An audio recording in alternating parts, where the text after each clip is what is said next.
नमस्कार। संतोष की रिपोर्ट में आप सबों का स्वागत है।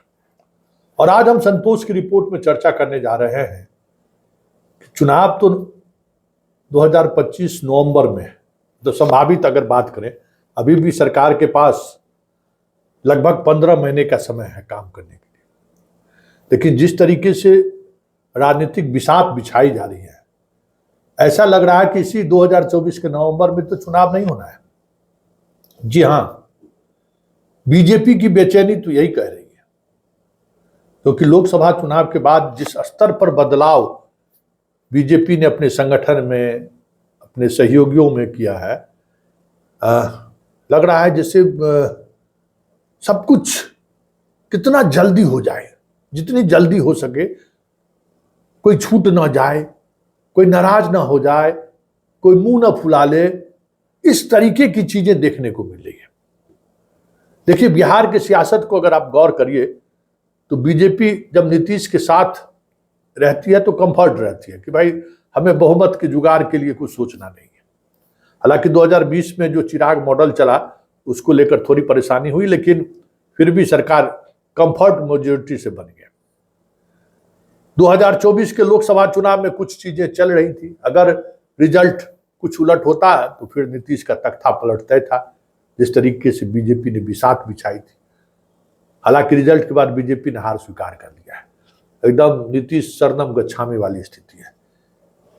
लेकिन हाल के दिनों में जो घटना घटी है और जिस तरीके से बीजेपी ने सक्रियता दिखाई है, ऐसे में ये चर्चा शुरू हो गई है कि आखिर 2025 को लेकर बीजेपी किस मिशन पर काम कर रही है। पारस थोड़ी नाराजगी व्यक्त किया उसने, तुरंत उसके पास प्रदेश अध्यक्ष पहुंच गए। मुकेश सहनी, उनके पिता की हत्या हुई, प्रधानमंत्री नरेंद्र मोदी तक बात की, अमित शाह तक बात किया।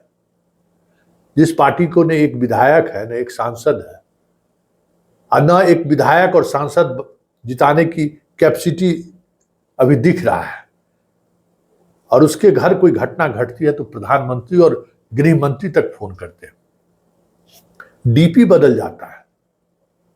उपेंद्र कुशवाहा, जो उनके सारा दाव उनका खाली पड़ गया, बुरी तरह से हारे, कुशवाहा भी उसका साथ छोड़ दिया। उनके कंस्टिट्यूएंसी में कुशवाहा वोटर ने उनका साथ छोड़ दिया। पूरे प्रदेश में कुशवाहा वोटर को लेकर उपेंद्र कुशवाहा से जो उम्मीद कर रही थी एनडीए, कहीं देखने को नहीं मिला। मतलब किसी कुशवाहा गांव में इनको लीडरशिप स्वीकार ही नहीं किया। सम्राट चौधरी की तो विदाई इसी वजह से हो गई कि भाई नीतीश कुमार जहां कुशवाहा का प्रयोग किए वो पूर्णिया छोड़ दीजिए तो बाकी सब जगह वो सफल रहे। लेकिन बीजेपी जहां जहां प्रयोग किया, सबसे ज्यादा नुकसान बीजेपी को ही हुआ। आरा हारे, पाटलिपुत्रा हारे, औरंगाबाद हारे, ये हार बड़ी हार है ना। ये 3 सीट अगर रहता तो फिर आज चीजें बदली रहती। तो ये सारी बातें चल रही हैं, धीरे धीरे सब कुछ चल रहा है, लेकिन सभी को साथ ले आए, इसकी वजह क्या है? और बात इतना ही तक नहीं है। आप देखिए ना, कल जो रामफल मंडल जी का जो कार्यक्रम, हमारे सेनानी हैं, स्वतंत्रता सेनानी, उनके ऊपर जो कार्यक्रम का आयोजन किया गया, तो शिवराज सिंह चौहान जैसे नेता को भेजा गया। शिवराज सिंह चौहान नरेंद्र मोदी खेमे के विपरीत खेमे के माने जाते हैं। वो चीफ गेस्ट के रूप में आते हैं और बड़े आयोजन की तरह कार्यक्रम को अंजाम तक पहुंचाया जाता है। ज्यादा से ज्यादा अति पिछड़ों को कैसे जोड़े, कहां सीतामढ़ी, कहां भागलपुर जेल में उनको फांसी हुआ था, तो इस बीच के जितने मंडल हैं जो अति पिछड़े में आते हैं, उनको जोड़ने की कोशिश हुई इस समारोह के सहारे। मतलब सारे फ्रंट पर बीजेपी काम कर रही है। आखिर इसकी वजह क्या है? क्योंकि कुछ तो कुछ बात है, तभी इतनी सक्रियता है। तो वजह साफ है, बीजेपी ने अब ये मान लिया है कि धर्म की राजनीति की जो सियासत है ना, अब उस सियासत के सहारे सत्ता हासिल नहीं की जा सकती है। अब उसका पराभव काल आ गया है। भारत पाकिस्तान, भारत बांग्लादेश, हिंदू मुसलमान, उस नैरेटिव में अब वो ताकत नहीं रहा कि अब उन्हें सत्ता के दहलीज तक पहुंचा दे, दहलीज तक भी पहुंचा दे। लोकसभा में जब मोदी के चेहरे पर जब चुनाव हुआ तब तो वो सफलता नहीं हुई। तो स्टेट में तो बहुत तरीके की इनकम्बेंसी भी है, बहुत तरीके का समीकरण भी है।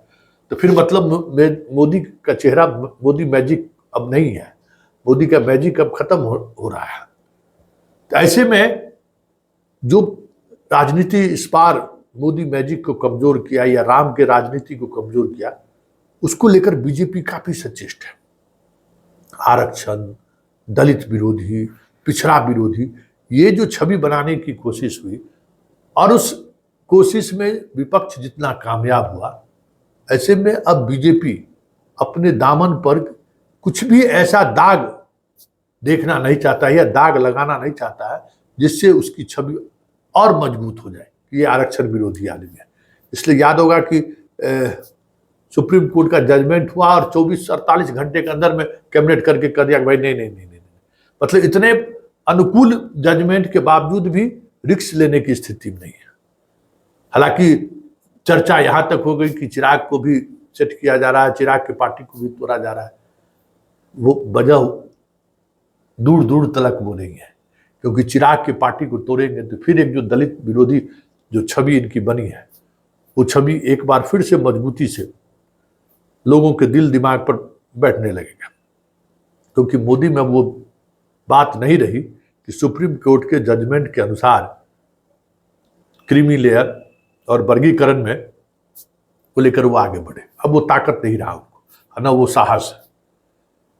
तो ऐसे में पारस के यहाँ पहुंचना भी यही है कि 240 सीटों पर लड़ने की वो जो बात कर रहे हो, कम से कम साथ रखें, राज्यपाल ही बना दे, 1-2 सीट दे दे, भाई उनका भतीजा बेटा है उसको सीट दे देंगे, 1-2 सीट और दे देंगे, लेकिन होल्डर से बाहर मत जाने दो। ये जो हमारी छवि है, कोई दलित नेता हमारे प्रधानमंत्री के बारे में, हमारी पार्टी के बारे में कुछ भी ऐसा नहीं बोले जिससे एक बार फिर से लोगों को के अंदर एक कंफ्यूजन क्रिएट हो। भाई आज अगर दलित नेता की बात करें तो बिहार में मांझी, चिराग पासवान इनके साथ है। मायावती भले साथ ना हो, लेकिन मायावती जिस तरीके की राजनीति कर रही है वो साथ रहने ही वाली राजनीति है। मतलब कोई राष्ट्रीय फलक पर कोई भी दलित, महाराष्ट्र में भी अंबेडकर का पूरा परिवार है इनके साथ, मतलब राष्ट्रीय फलक पर कोई भी ऐसा दलित नेता नहीं है जो इनके खिलाफ हो। लेकिन माहौल बन गया कि ये संविधान बदल रहे हैं तो बदल रहे हैं, ये दलित विरोधी हैं, पिछड़ा विरोधी हैं, ये छवि बनाई गई वो बन गया। तो मुकेश सहनी से रिश्ता मधुर करना, उनके पिताजी की हत्या में प्रधानमंत्री और गृह मंत्री का फोन करना, उसी राजनीति का एक हिस्सा है। इतना ही नहीं, मुकेश सहनी को फिर से सिक्योरिटी बहाल कर देना, उनके डीपी में जो बदलाव, राष्ट्रीय ध्वज का जो बदलाव हुआ, ये सब उसी का संकेत है। उपेंद्र कुशवाहा यह मानते हुए कि अब बिहार की राजनीति में उपेंद्र कुशवाहा वह हाशिए पर है, अब उनकी कोई राजनीतिक विरासत या अब उनके पास कुछ बची ही नहीं। वो इस बार के चुनाव में साफ 0/0 हो गए, अब उनकी पूंजी कुछ भी नहीं बची है। जो एक कह सकते हैं ना कि माहौल बनाकर जो राजनीति करते रहे अभी तक, नीतीश को ब्लैकमेल कभी करते रहे, कभी नीतीश से कुछ ले लिए, फिर दूसरे के साथ जाकर ले लिए, यही करते रहे। लेकिन इस बार सब कुछ स्पष्ट हो गया कि इनके पास कुछ नहीं, ये मतलब खाली कारतूस हो गया। फिर भी उनको 2 साल के लिए भेजा गया। आप ये समझिए कि 2 वर्षों के लिए ही सही, लेकिन अपने बीजेपी ने अपने कोटे से उनको भेजा कि दलित या पिछड़ा विरोधी मुझे नहीं कहा जाए। ये सब खेल जो हो रहा है ना, उस खेल के पीछे वजह यही है कि 2024 के लोकसभा चुनाव में जो सेटबैक लगा है मोदी को, ऐसे में मोदी अब किसी भी पिछड़ी जाति से जुड़े नेता को परेशान नहीं करेंगे, उनसे दूरी नहीं बनाएंगे।